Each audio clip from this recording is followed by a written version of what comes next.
Hello and welcome my dear students.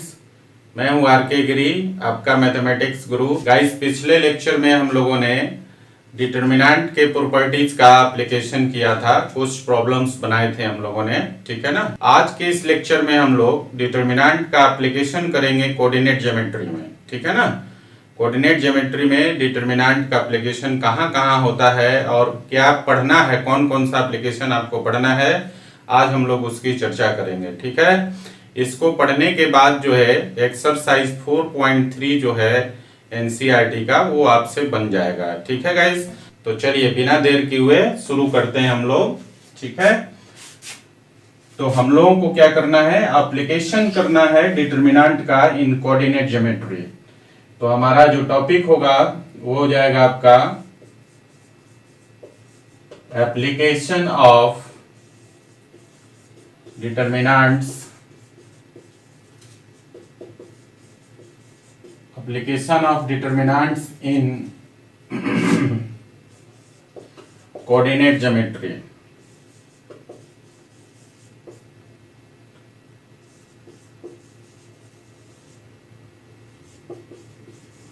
Clear है guys? Application of determinants in coordinate geometry. Guys, इसमें सबसे पहला जो एप्लीकेशन है वो है आपका to find the area of triangle. देखिए, to find the area of triangle, area of triangle, ठीक है। एरिया को, ट्रायंगल के एरिया को फाइंड आउट करने में हम लोग डिटर्मिनेंट का एप्लीकेशन करते हैं, ठीक है ना, कोऑर्डिनेट ज्योमेट्री में। कैसे? देखिए, यहां पर लेट कर लेते हैं हम लोग कि हमारे पास एक ट्रायंगल है ABC और इसका जो कोऑर्डिनेट है ये है आपका, A का कोऑर्डिनेट है x1 y1, B का कोऑर्डिनेट है x2 y2, C का कोऑर्डिनेट है आपका x3 y3। क्लियर ना? तो इस ट्रायंगल का एरिया निकालना है। So guys, area of triangle जो हो जाता है, एरिया ऑफ ट्रायंगल ABC, आप लोग को ऑलरेडी कोऑर्डिनेट ज्योमेट्री में पढ़ा चुका हूं, और ये जो है आपका 1/2 और मॉड ऑफ डिटर्मिनेंट ऑफ, और लिखते हैं हम लोग x1 y1 1, फिर x2 y2 1, x3 y3 1, ठीक है। क्या करना है? देखिए, यहां पर जो दो कॉलम है, ये दोनों कॉलम ट्रायंगल के वर्टिसेज के लिए कॉलम है, और थर्ड कॉलम 1 1 1 है।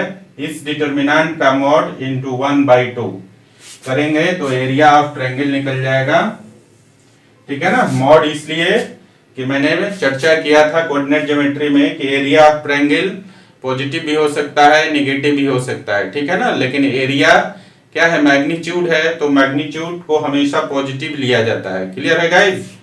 तो इस फार्मूला से हम लोग क्या करते हैं, ट्रायंगल का एरिया निकालते हैं, ठीक है।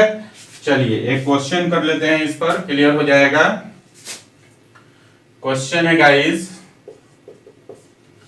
find the area of triangle, find the area of a triangle ABC whose vertices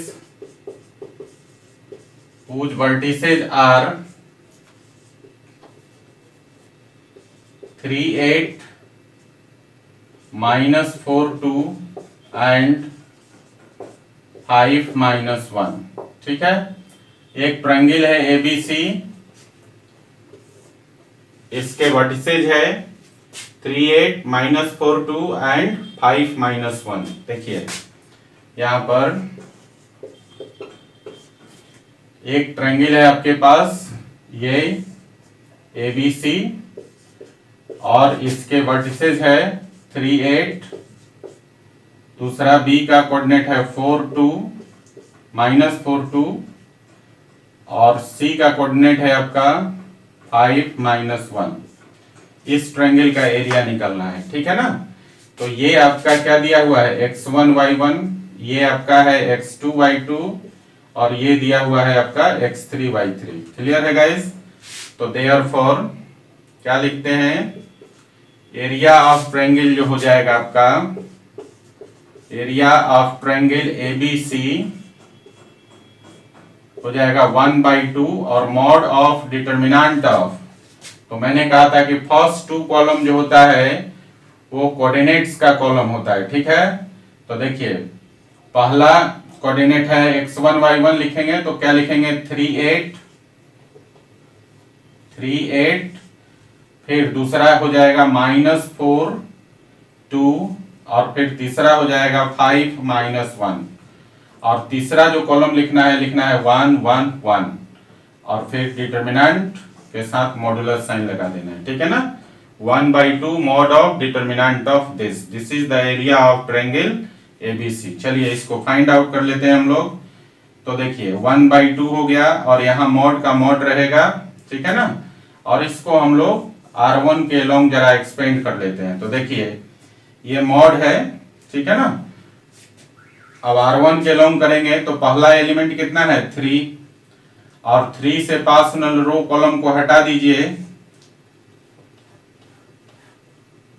तो क्या बचेगा, देखिए 2 -1 1 1 और फिर देखिए दूसरा एलिमेंट कितना है 8 और 8 का साइन होता है नेगेटिव और इससे पास रो कॉलम को हटा दीजिए तो बचेगा -4 5 और फिर इधर है 1 1। क्लियर? और फिर देखिए यहां पर तीसरा एलिमेंट है +1 1 है ना, 1 का साइन पॉजिटिव होता है तो +1 हो गया और इससे पास रो कॉलम को हटा दीजिए तो यहां बचेगा आपका -4 5 2 -1 और ये लास्ट में डिटरमिनेंट लगा दीजिए। ये जो लास्ट में लगा हुआ है, सॉरी जो लास्ट में लगा हुआ है वो मॉडुलस है। ठीक है ना, और अंदर जो दिख रहा है ये डिटरमिनेंट है। तो गाइज इसको सॉल्व कर लेते हैं 1/2 और यहाँ देखिए 3 और 2 में 1 से गुना करेंगे हो गया 2 और 1 में 1 से गुना -1 में 1 से गुना करेंगे तो -1 लेकिन घटाएंगे तो +1 हो जाएगा। ठीक है, ये हो गया -8 और -4 में 1 से गुना करेंगे तो -4 और फिर 5 में 1 से करेंगे तो 5 तो -4 और -5 करेंगे ये हो जाएगा -4 -5। क्लियर? और फिर देखिए +1 और यहाँ देखिए -4 में -1 से करेंगे तो +4 हो जाएगा और यहाँ पर 5 में 2 से गुना करेंगे तो 10 हो जाएगा तो 4 - 10 ये हो गया आपका, यहाँ मॉड लगा दीजिए। चलिए 1/2 हो गया और ये देखिए 2 + 1 कितना हो गया 3 और 3 में 3 से मल्टीप्लाई करेंगे तो हो जाएगा 9 और फिर यहाँ देखिए ये हो गया -4 और -5 हो गया -9 और -9 में आप गुना करेंगे -8 से तो ये हो जाएगा +72। ठीक है ना, माइनस माइनस प्लस हो जाएगा, -9 इंटू -8 तो माइनस माइनस प्लस हो गया और 8 इंटू 9 हो गया 72। और यहाँ देखिए यहाँ पर 4 में से 10 घटाएंगे तो -6 हो जाएगा और -6 को 1 में गुना करेंगे तो -6 हो गया। ये आपका क्लियर है ना, ये मॉड का सिंबल है, यहाँ कतई कंफ्यूज नहीं होना है कि डिटरमिनेंट है। तो देखिए ये हो गया 1/2 और ये आपका 72 और आपका है 9 तो 72 और 9 करेंगे तो ये हो जाएगा 81 और -6। ठीक है गाइस, तो देखिए यहाँ पर लिखते हैं 1/2 और यहाँ पर 86 में से 6 घटा लेंगे तो हो जाएगा 75। 81 में से 6 घटा लेंगे तो होगा 75। तो ये हो गया आपका मॉड के अंदर 75 और मॉड के अंदर पॉजिटिव है तो वैल्यू चाहे पॉजिटिव होता है या नेगेटिव होता है वैल्यू तो पॉजिटिव ही निकालना था। तो इसको लिख सकते हैं 1/2 इंटू 75 तो 37 दूनी 74 होता है तो ये हो जाएगा 37.5। ये आपका हो जाएगा स्क्वायर यूनिट में, स्क्वायर यूनिट। ठीक है ना, और इस प्रकार आपका ट्रायंगल का एरिया निकलता है। ठीक है गाइस, तो आपने देखा कि डिटर्मिनेंट का यूज हम लोग एरिया ऑफ ट्रायंगल निकालने में कैसे करते हैं। ओके, चलिए इसको लिखिए जरा। तो गाइस चलिए क्वेश्चन और कर लेते हैं, और अगला जो क्वेश्चन है, अगला क्वेश्चन है if the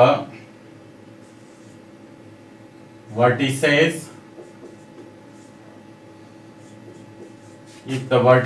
of triangle ABC are, और ये दिया हुआ है XY 1 2 and 2 1. If the vertices of triangle ABC are XY 1 2 and 2 1 and area of triangle ABC is 6, then prove that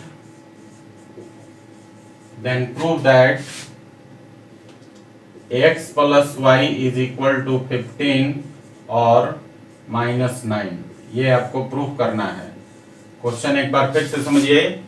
if the vertices of triangle ABC are x y 1 2 and 2 1, then the area of triangle ABC and area of triangle ABC is 6, then prove that x plus y is equal to 15 और -9। ठीक है guys, देखिए एक triangle है आपके पास जो दिया हुआ है, एक ट्रायंगल है आपके पास ABC। देखिए ये आपका ट्रायंगल है ABC, इसका वर्टिसेस दिया हुआ है, इसका कोऑर्डिनेट है XY, इसका कोऑर्डिनेट है 1 2 और इसका कोऑर्डिनेट है 2 1। ठीक है, और इसका जो एरिया है वो 6 दिया हुआ है। ठीक है ना, यहाँ पर जो एरिया दिया हुआ है वो आपका 6 दिया हुआ है। तो प्रूफ करना है x plus y is equal to 15 और x plus y is equal to -9। Okay, चलिए तो गाइस इसमें हम लोग सबसे पहला काम क्या करेंगे कि एरिया ऑफ ट्रायंगल का फॉर्मूला लगा देंगे। तो area of triangle ABC, area of triangle ABC को क्या लिखेंगे 1/2 और मॉड ऑफ, फिर determinant, mod of determinant of, और पहला 2 कॉलम क्या होता है कोऑर्डिनेट्स का कॉलम होता है। तो देखिए x कोऑर्डिनेट क्या हो जाएगा x1 2, x1 2, y कोऑर्डिनेट कितना है y2 1, और तीसरा कॉलम हो जाएगा 1 1 1 का, और फिर मॉड लगा देंगे। गाइस यहाँ ध्यान दीजिए, आपके पास दिया हुआ है area of triangle ABC, area of triangle ABC given है और वो दिया हुआ है कितना 6। तो ये हो गया, और 6 इज इक्वल टू 1/2 और mod of determinant of x1 2 y2 1 1 1 1 और यहाँ मॉड क्लोज हो गया। ठीक है, अब देखिए जरा इस मॉड को जब हटाएंगे आप तो इस तरफ दूसरी तरफ क्या हो जाएगा प्लस माइनस साइन हो जाएगा। तो आप इसको ऐसा भी लिख सकते हैं कि +-6, देखिए, और +-6 और इधर हो गया 1/2 और मॉड को हमने हटा दिया। अब बच गया आपका, ये बच गया आपका x1 2 y2 1 1 1 1।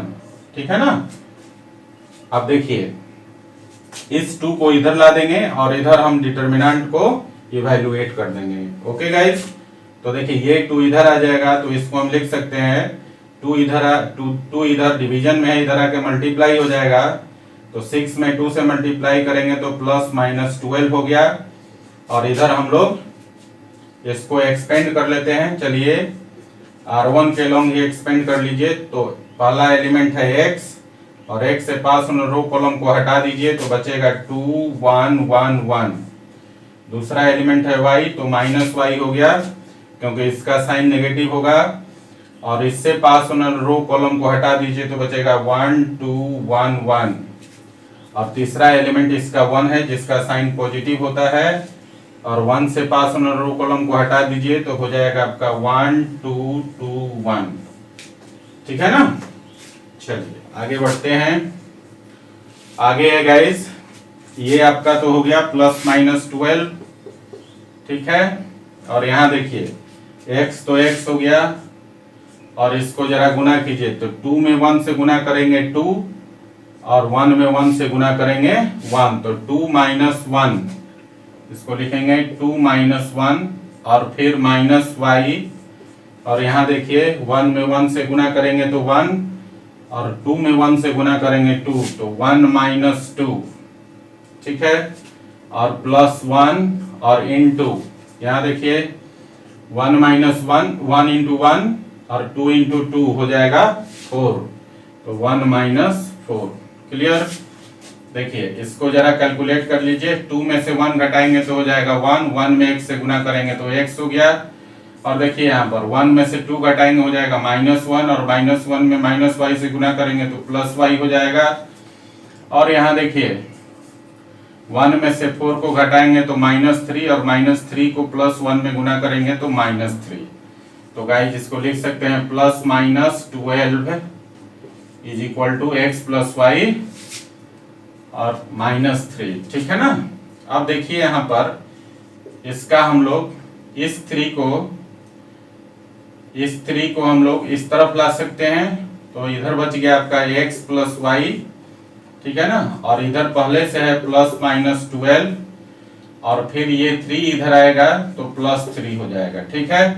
अब यहाँ पर देखेंगे आप दो वैल्यू हो जाएगा, एक तो 12 का वैल्यू प्लस लेंगे तो +12 +3 हो गया, और फिर 12 का वैल्यू माइनस लेंगे तो -12 +3 हो जाएगा। ये x + y का ही वैल्यू है।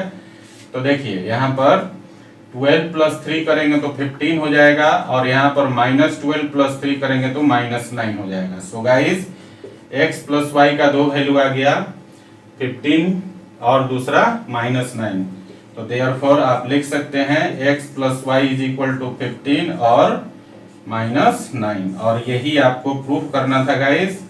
तो इस तरह से आपका क्वेश्चन क्या हो गया, प्रूफ हो गया, ठीक है ना। तो आप देख रहे हैं कि डिटरमिनेंट का एप्लीकेशन हम लोग किस तरह से कोऑर्डिनेट ज्योमेट्री में कर रहे हैं, ठीक है ना, वो भी एरिया और ट्रायंगल से रिलेटेड क्वेश्चंस में। क्लियर है। चलिए इसको लिखिए जरा।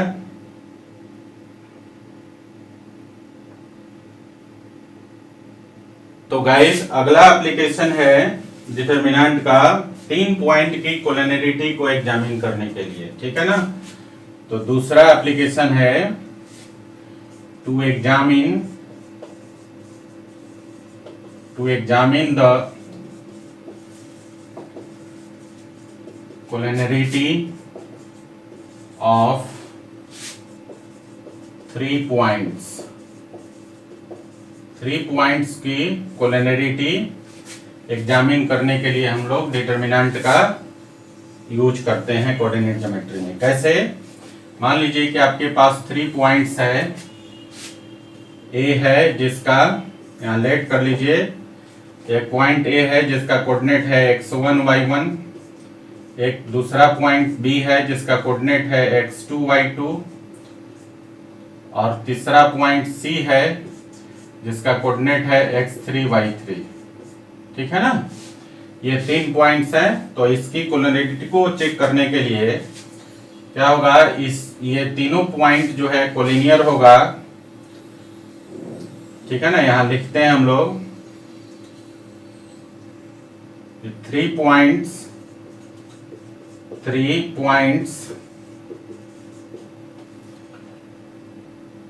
पॉइंट्स A x1 y1,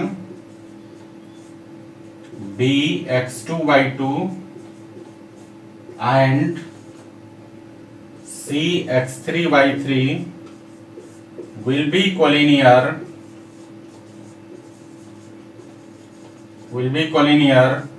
देखिए if determinant डिटर्मिनेंट ऑफ, देखिए डिटर्मिनेंट किसका, पहला दो कॉलम होगा कोऑर्डिनेट्स का, तो x1 x2 x3, दूसरा y1 y2 y3 और तीसरा 1 1 1। तो ये जो डिटर्मिनेंट है वो 0 हो, ठीक है ना। अगर इस डिटर्मिनेंट की वैल्यू 0 हो जाए तो हम बोलते हैं कि ये जो तीन पॉइंट्स है ए बी सी, जिसका कोऑर्डिनेट्स है x1 y1 x2 y2 and x3 y3, ये आपके कोलिनियर होंगे। क्लियर है गाइस। चलिए एक क्वेश्चन हम लोग करके देखते हैं, और क्वेश्चन है prove that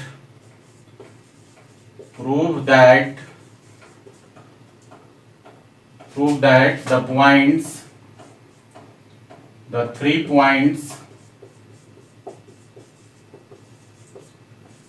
points minus 8 3 comma 2 minus 2 and 4 minus 4 1 are collinear.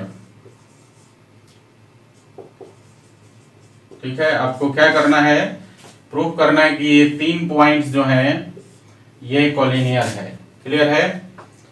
देखिए ये तीन पॉइंट्स दिए हुए हैं आपके पास।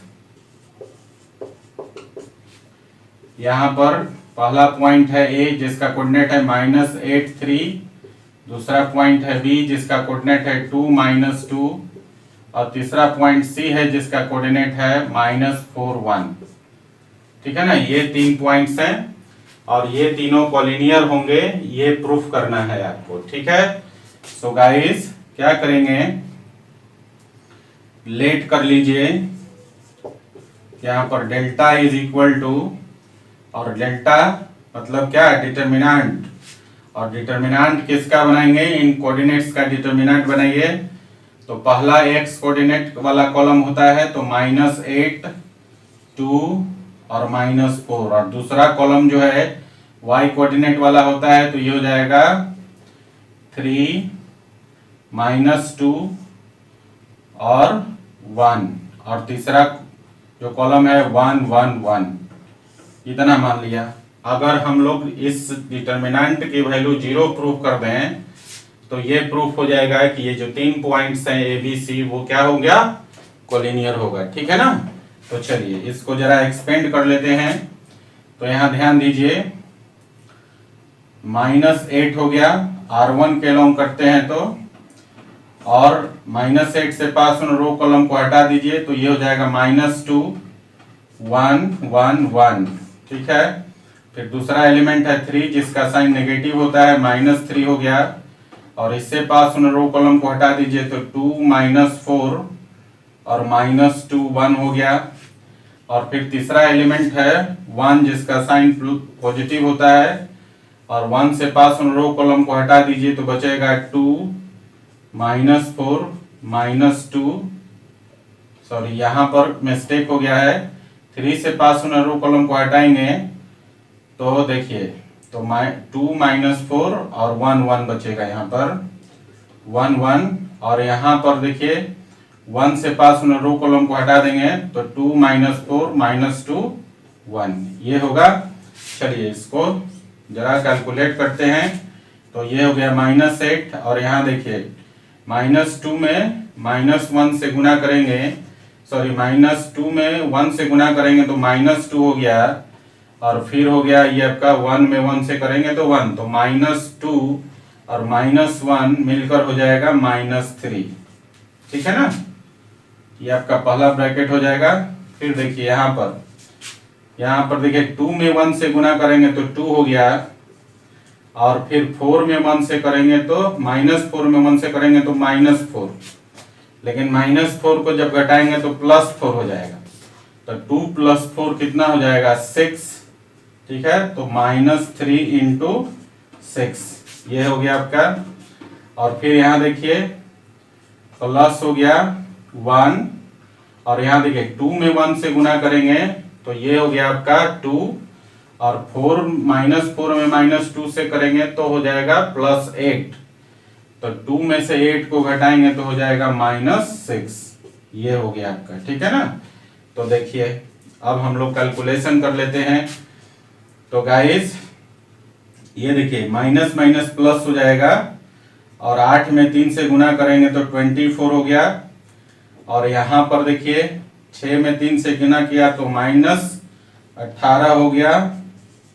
और ये है 1 में -6 से गुना करेंगे तो -6 हो जाएगा।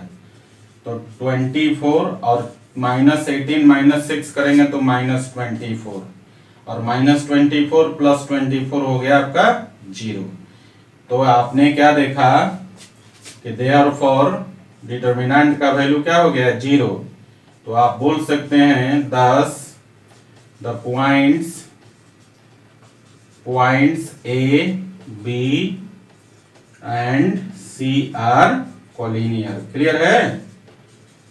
तो इस तरह से हम लोग क्या करते हैं 3 पॉइंट की कोलिनियरिटी प्रूव करने में भी, एग्जामिन करने में भी हम लोग डिटर्मिनेंट का एप्लीकेशन करते हैं। क्लियर है गाइस। चलिए इसको लिखिए जरा। तो गाइस चलिए कोलिनियरिटी पर एक क्वेश्चन और बना लेते हैं। और अगला क्वेश्चन है आपका if 3 points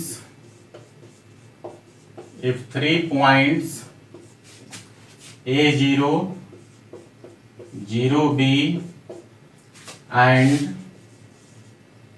1, 1 are collinear, then prove that 1/A plus 1/B is equal to 1। ये आपको प्रूफ करना है, ठीक है।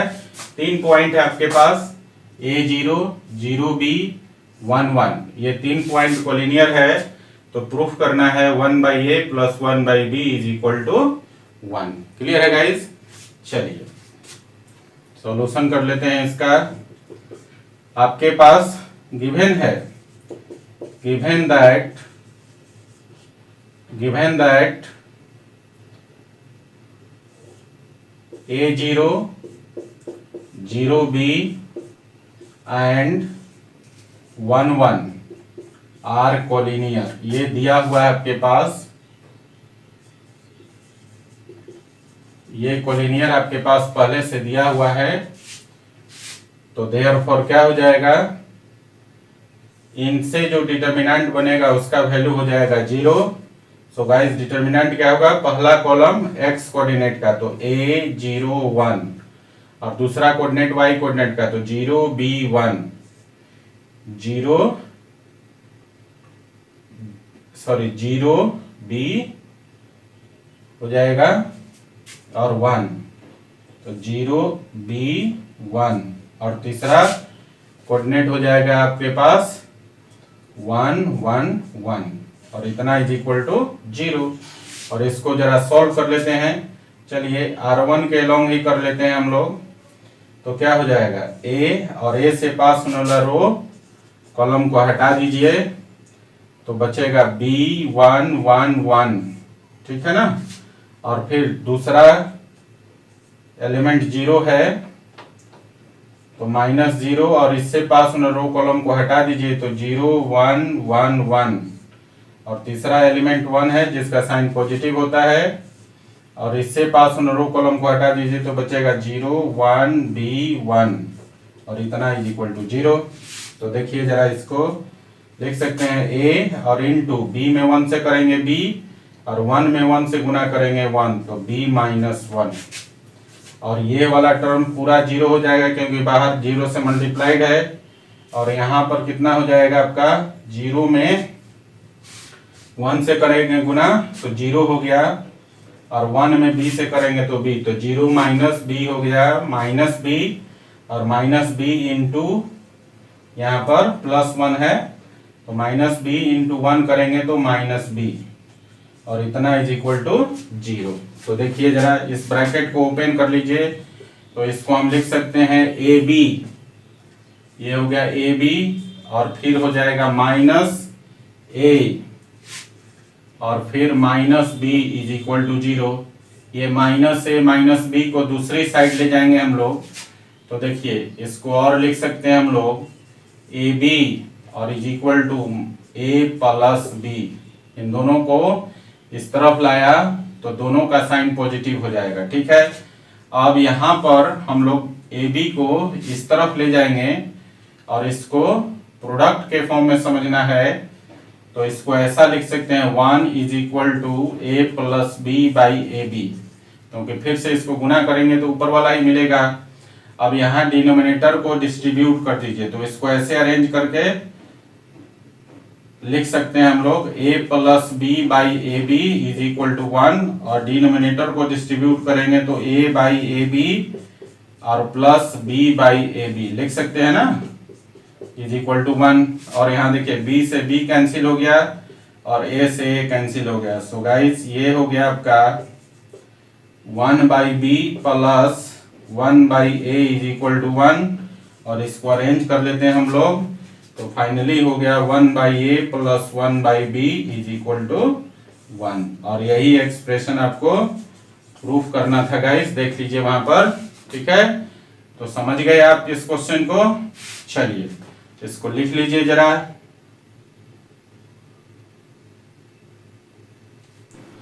तो गाइस चलिए हम लोग एक नोट लिख लीजिए, ठीक है ना। एरिया ऑफ ट्रायंगल पर बेस्ड है। देखिए नोट नंबर 1 है कि अगर आपके पास ट्रायंगल के वर्टिसेस के बजाय आपके पास ट्रायंगल के साइड का इक्वेशन दिया हो, देखिए यहाँ पर ये ट्रायंगल है एबीसी, ठीक है ना।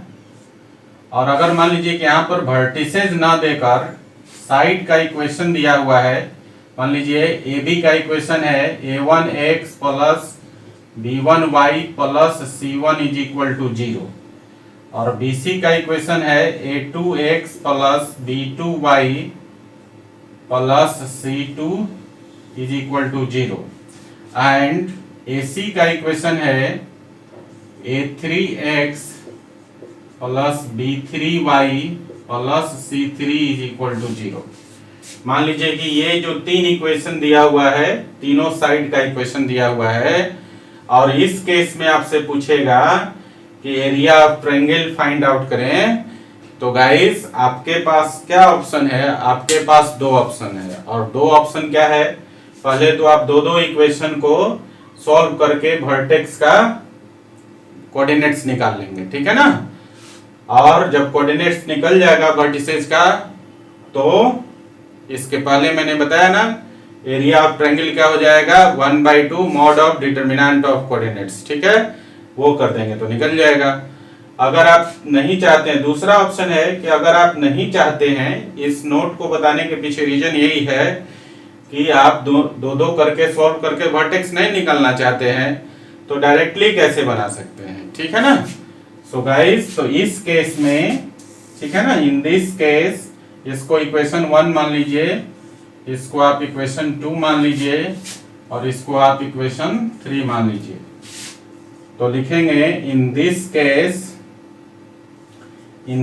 Case area of triangle ABC will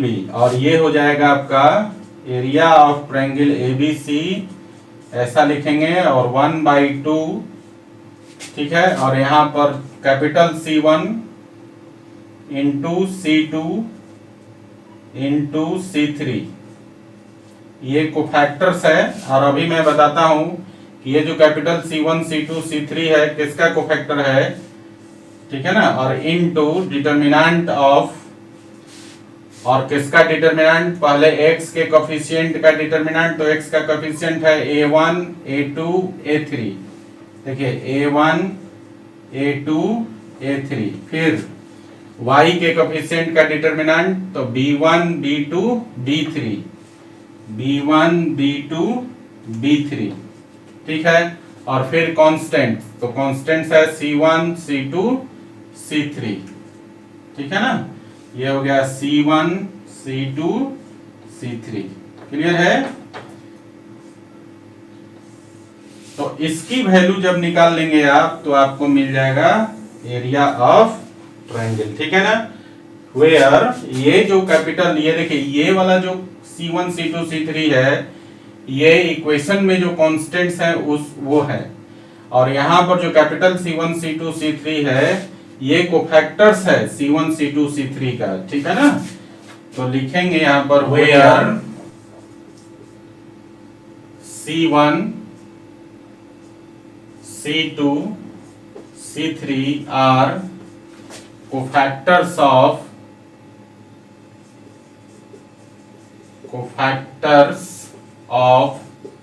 C1 C2 and C3। Clear है? ये जो तीनों C1 C2 C3 है, ये जो इक्वेशन में कांस्टेंट्स हैं वो है। ठीक है ना? और ये कैपिटल C1 C2 C3 है, ये इनका कोफैक्टर्स है। तो C1 C2 C3 are cofactors of C1 C2 and C3 respectively। ठीक है? और कोफैक्टर्स आपको मालूम है कैसे निकालते हैं। ठीक है ना? तो आप C1 C2 C3 का कोफैक्टर्स निकाल लीजिए और 1/2 इंटू C1 C2 C3 लिख दीजिए और इस डिटर्मिनेंट का वैल्यू निकाल लेंगे तो एरिया ऑफ ट्रायंगल आपका निकल जाएगा। क्लियर है गाइस? अब इक्वेशन से बात हो रही है तो नोट नंबर 2 भी आप लिख लीजिएगा। ठीक है ना? मान लीजिए यहां पर क्या होता है कि हम चेक करते हैं to examine the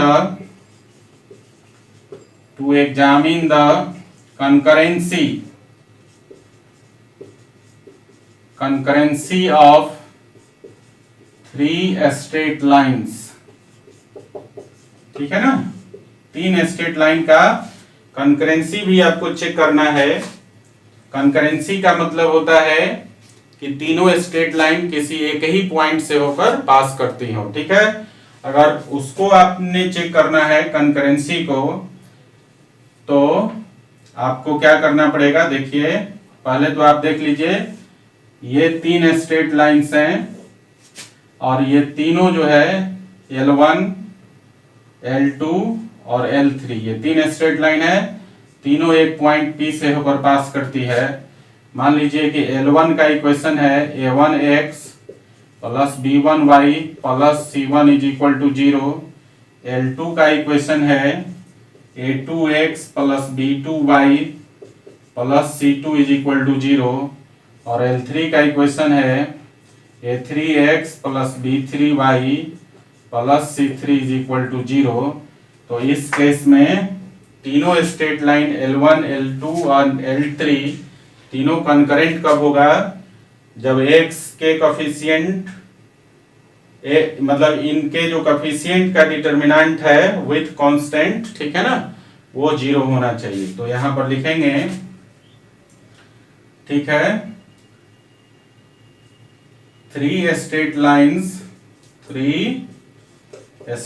lines L1 L2 and L3 will be concurrent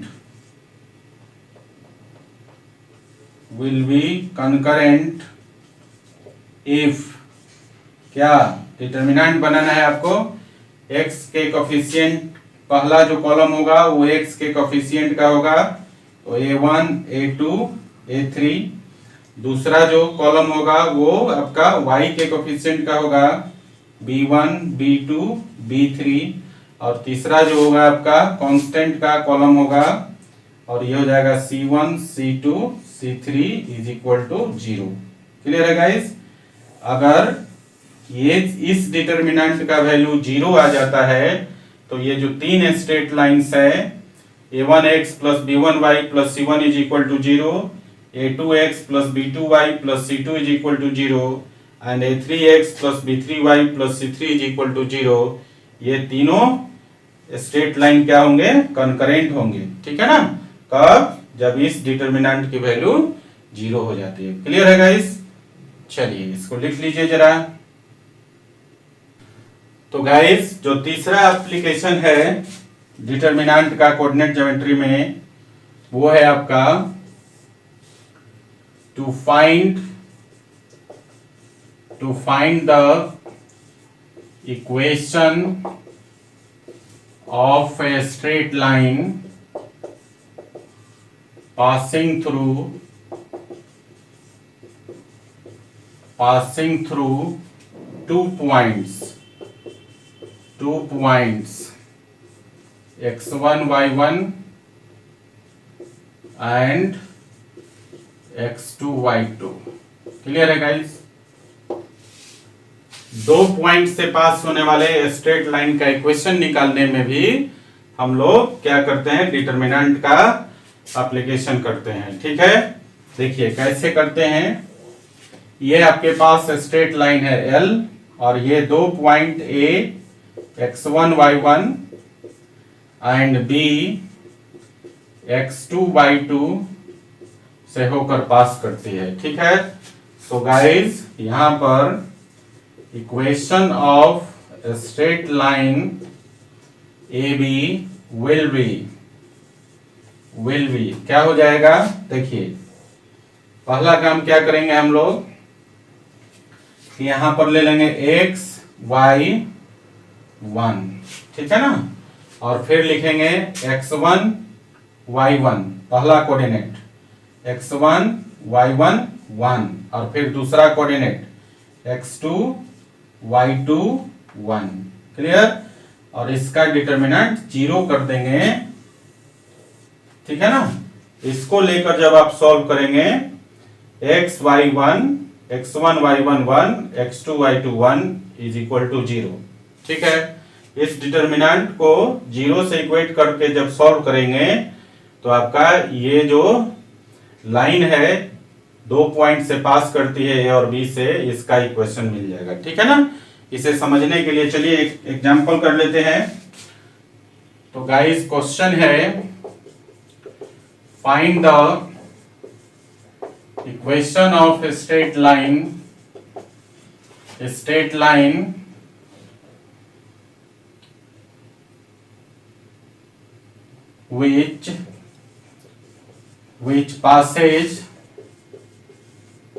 which passes through two points, और दोनों वो दो पॉइंट से आपका 1 2 and 3 6 एक बार क्वेश्चन फिर से समझिए। Find the equation of a straight line which passes through two points 1 2 and 3 6। 1 2 और 3 6 से पास करने वाले दो पॉइंट से लाइन का इक्वेशन निकालना है। ये देखिए दो पॉइंट है आपके पास 1 2 और दूसरा पॉइंट है आपका 3 6। इन दोनों पॉइंट से पास होने वाला ये स्ट्रेट लाइन L का इक्वेशन आपको निकालना है। ठीक है गाइस, तो हम लोग क्या करेंगे, लिखेंगे यहाँ पर therefore equation of straight line L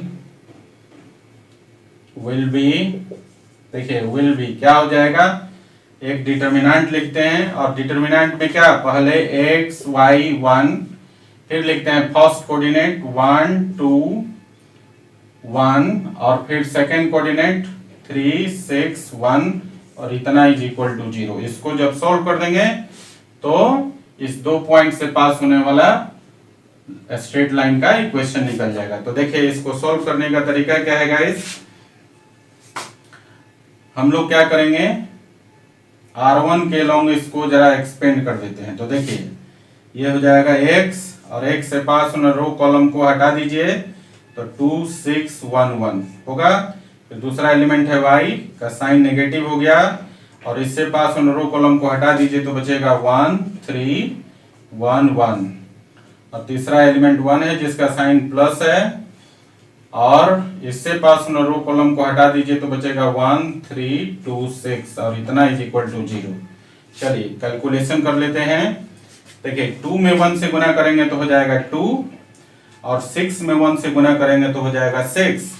तो 2 में से 6 को घटाएंगे तो हो जाएगा -4, तो ये हो गया आपका -4x और यहाँ देखिए 1 में 1 से गुना किया तो 1 और 3 में 1 से गुना किया तो 3। तो 1 में से 3 को घटाएंगे तो हो जाएगा -2 और -2 में y से गुना किया तो माइनस माइनस प्लस हो जाएगा तो +2y।